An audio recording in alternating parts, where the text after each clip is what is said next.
Ladies and gentlemen, welcome back to another episode of The Walk Around. Grab your popcorn, get some drinks, and enjoy the show. Alrighty guys, what's up and welcome back to yet another episode of The Walk Around. And now we really are switching things up here guys. Today we're going to be doing our first quad bike and yeah, I'm pretty excited for this one. Unfortunately, I'm not going to be too clued up on these things. Actually Captain Jax, the mechanic, is probably the best person when it comes to these things. He knows them super well. Unfortunately, he's not here with us today, but yeah, nonetheless, I'm going to do my best, give you guys a nice little walk around, nice little startup video, and yeah, give you guys a good idea at what this thing is all about. So, I mean, without further ado, I don't know why I took that off, but anyways. So, if you know your quads, you might already notice something that's different on this one.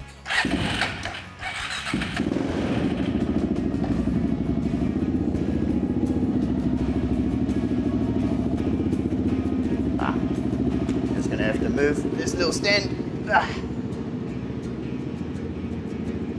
So this quad bike does have reverse.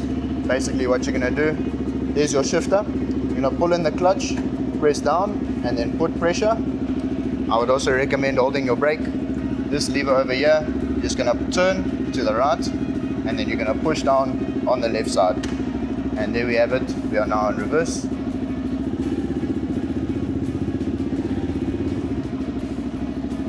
And when you want to go back into neutral or whatever, you just simply pull up.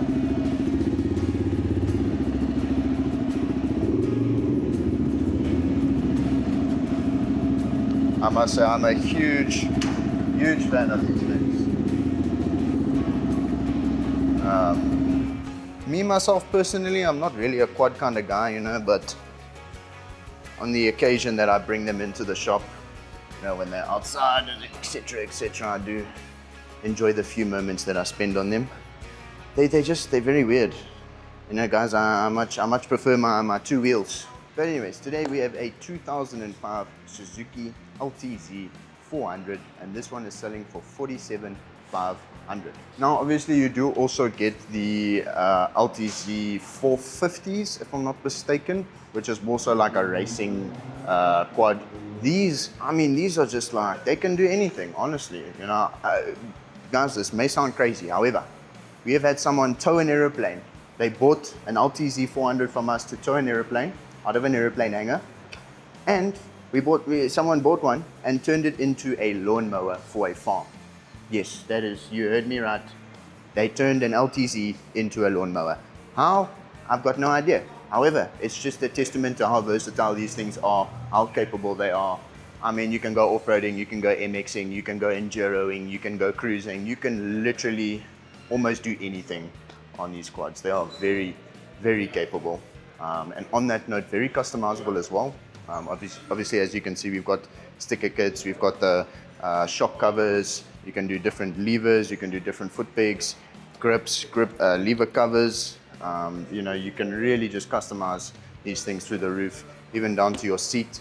And one of the things that I kind of mentioned briefly, but if you know your LTZs, you will notice that these are not your stock handlebars. These are definitely lowered. And we actually have an LTZ outside with the higher handlebars. So you guys might see that one on a later episode. That is a black LTZ400. So yeah, it's very similar to the dirt bikes. They are so customizable. You really can do it all with these things. Unfortunately, we don't stock a lot of accessories for the quads. I think the main things would be maybe grips, and yeah, I mean, beyond that, guys, unfortunately, we don't really stock the accessories for the quads. Our main focus is actually on the dirt bikes. So yeah, without further ado, guys, as I said in previous episodes, you got a bit of a blueprint. So step one is ride the bike here so you guys can get a nice startup, and so I don't forget to do it for you. And the next thing we're going to do is have a look at modifications, or just little bits and bobs here and there that I would like to highlight about the bike. And then beyond that, we'll just be having a look at damage all over the bike, just so that I can bring your attention to a few things. So first things first, guys, modifications.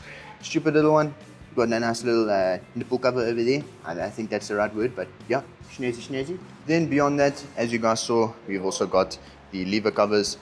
I wasn't crazy about these at first, but I actually I'm loving it. They look super nice. Like, if you're not going to go and get shorties, which on a quad I don't think you would, but these are the perfect solution to kind of, to get rid of that bright kind of silver color. You know, you can just put a little cover on it and then it kind of matches with the rest of the bike. So love that. You don't see it very often, so very nice. I like that a lot. Then you've got some nice Pro Taper grips, super nice. Again, same thing on the clutch with the lever cover, super nice. Obviously sticker kit, so normally they do come with a little bit of a sticker kit on them. However, all of these LTZs, I mean, they stopped producing them, and I think it was about 2010 was the last year that they produced the LTZs. So whatever's in the market now is what there is. So yeah, they are old bikes. As I said, this is a 2005, so the likelihood of that sticker kit surviving, what, 21 years, you know? So yeah, guys, sticker kit is new, that's for sure. You got a nice Pro Taper bar cushion, so if you decide to ride without a helmet, you know, you're not going to hit your head on the bars, at least you hit the little cushion. Then we've got some nice shock covers. I must say, huge fan of these. They look super nice, and they probably save you a lot of a hassle when it comes to washing this beauty when you take it in the bush and off-roading and through the mud and so on and so forth. And yeah, guys, I think that's probably it in terms of modifications. The only thing that I can think of other than that is the exhaust. That is not a stock exhaust. I do see a name on it. It's a Cowley exhaust. So yeah, super nice bike. It's nice and clean. Very nice looking bike. I must say, one of the better LTZ400s that we've had in the shop. I'm a huge fan of the lowered handlebars. It looks super nice. Alrighty, with modifications slash things I want to bring your attention to out of the way, another look at damage. Now, please bear in mind, guys, this is an off-road, and it was most likely used in its correct application, and thus it has been through the elements, to say the least. So yeah, just don't expect these things to be absolutely perfect, guys. That's the bottom of the line. The reason I say that is because there's going to be one or two things over here and there, like a scratch, you know, that I'm not going to bring your attention to because it's expected. So yeah. Anyways, over here at the front, you guys will see that we've got some damage to this front little bumper over here. We are missing one of these kind of bars that go in the middle there. However, the team did a good job of making that look lacquer and all nice and good again. A little bit of paint coming off on the shocks. Again, just wear and tear. There's not much that we can actually do about that, unfortunately. So that's why that looks like that. Then over here, coming down to the right-hand side of the bike, as you can see, mechanics did a brilliant job in making this thing look nice and fresh again. The exhaust guard has been painted, engine casings have been painted, foot brakes been painted, foot pegs have been painted. So yeah, the mechanics did a really good job. If I'm not mistaken, it could have been this bike. It was one of the quads. The mechanics fully stripped it and went through the entire thing and just did a really stunning job. So it was either this one or the black one. However, I'm pretty sure it was this one. So again, guys, as you can see, no major damage there. We've just got a little bit of frilling over here on that pipe cover. So again, wear and tear. No major damage here on the footrest. Very common for these screw points to be broken. So nice to see that that's all in good nick. Tires, we're looking pretty good, guys. A lot of tread left on those back tires. I mean, those things look 100%. Front tires, I'll give them at least like a 70 to 80% of tread left over. You guys will see a little bit of rust here and there. However, that's just, you know, we find that even when we remove the rust, it tends to sometimes come back. So yeah, not much that we can do about that. Seats is looking good, guys. No cuts, no tears, no nothing like that. As I said, nice fresh sticker kit on here. Plastics are in solid condition. I haven't seen any sort of major damage to them while walking around the bike, and it is worth mentioning that I do all of the inspections along with our mechanic. So yeah, with that being said, if there's any sort of damage or anything that needs, you know, attention, I will most likely know about it. So yeah, again, coming down to the back of the bike, obviously you've got your little bit of wear and tear here and there. Chain and sprocket is in really good condition. No denting on the axles or anything like that. Again, footrests are all in good nick. No damage to those whatsoever. You've got your nice little brake light over there. Coming onto the left side of the bike, again, guys, just really good condition. You know, you've got a nice little cover here on the shifter. This has all been painted again by the mechanics. Once again, stunning job from them. And yeah, guys, netting is still in good condition. I mean, it's a solid looking bike, guys. I mean, just down to the simple things, like the condition of the plastic over here. You can see that this thing has really been looked after, so I'm really impressed. Considering it's a 2005, I mean, wow. You would never ever guess that this is a 2005. As I said, I haven't actually taken this thing out and you know, gone into the mud and the bush and all sorts of things. However, I've ridden a lot of these LTZs into the shop from outside, and they are nothing but an absolute blast. It's something simple like reversing a quad bike. I don't know what it is, but it's fun.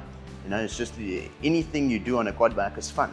I love it. You know, I really have nothing negative to say about these things, other than the fact that they are quite dangerous if you get a little bit rowdy on them and you start getting into the territory of flipping quads, etc., etc. However, you know, if you flip a dirt bike, it's also going to be dangerous. So yeah, as I said, guys, personally, I'm not really a quad guy. I'm not even a car guy, actually. I prefer two wheels. That's who I am. Funny enough, I did start on a quad bike. It was like a little electric thing. I think I was probably about 4, maybe 5 years old, just before I got my BW80. So yeah, I mean, yeah, some guys are quad guys, some guys are bike guys, some guys are car guys. You know, it comes down to personal preference. It's nothing against these awesome machines. And I mean, in terms of power, yeah, you've got more than enough power. I mean, I've seen LTZs with wheelie bars on them. So that's when the bar is extended a little bit, and you've also got the wheels on there, so that, you know, you can basically tip that thing back, popping wheelies, and it's, you know, it's going to be fun. So you can wheelie these things. They are, as I said, guys, they're just so capable. You name it, you can probably do it with this, except squeeze through a tight space, you know. But anyways, something I did just notice, guys, I don't know how I missed this, but we do have a dent on the rim. I see it has been marked there, so yeah, that's something that we will try and sort out. If we can't, obviously, like I said, guys, you know, we're just going to bring it to your attention, make sure that you are aware of it before you decide to go through and purchase this beauty of a quad. And yeah, guys, I think that just about wraps things up for today's episode. With that being said, guys, as always, if you have any questions, just drop them down in the comment section and I'll get back to you as soon as possible. And yeah, with that being said, I'm going to start this baby up, go park it where it belongs, and finish off this episode. Neutral. Cool.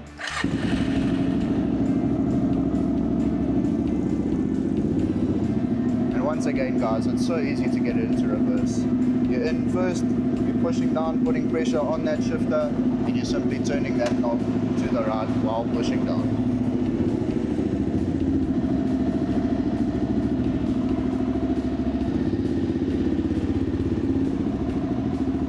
And there we have it, guys. Once again, I hope you all enjoyed the video. If you made it to the end, thank you so much for watching. And yeah, I'll catch you guys all in the next episode. I'm not sure what bike it's going to be. We're going to make our mind up and yeah, get rocking and rolling with the next one. That's it from me today, guys. I'll catch you guys all in the next episode. Peace.